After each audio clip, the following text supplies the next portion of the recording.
আমাদের মূল বিষয়টা হচ্ছে যে আমাদের সাধারণ শিক্ষার্থী ৭-৮ জন আমাদের বিরুদ্ধে গিয়ে মানে সাধারণ শিক্ষার্থী ট্যাগ লাগিয়ে সিটি কর্পোরেশনের হাতে প্রিমিয়ারকে হস্তান্তর করতে গেছে। আমার কথা হচ্ছে ওই ৬-৭ জন কারা, ওরা তো আমার মনে হয় প্রিমিয়ার ইউনিভার্সিটির রেগুলার স্টুডেন্ট বলে মনে হয় না।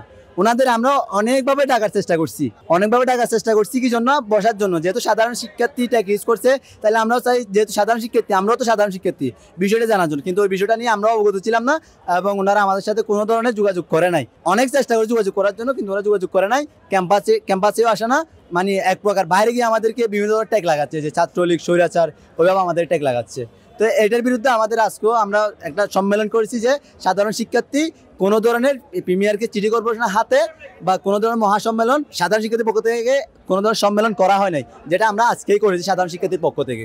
আর আমাদের যেটা দাবি ছিল, আমাদের 8 দফা দাবি ছিল, ওই 8 দফা দাবিগুলো 8-10 দফা যে দাবিগুলো ছিল, এগুলো আমরা ফার্স্টে তুলেছি।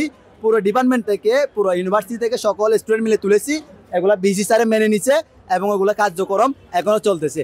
এর বাইরে গিয়ে যে 8 দফা দাবি ওরা গতকালকে তুলেছে, ওই 8 দফা হচ্ছে আপনার যৌক্তিক না। এগুলো হচ্ছে ওদের নিজস্ব দাবি। আমাদের যেটা পুরো সকল স্টুডেন্টের দাবি, সেগুলো মেনে নেওয়া হয়েছে এবং কার্যক্রম চলতেছে।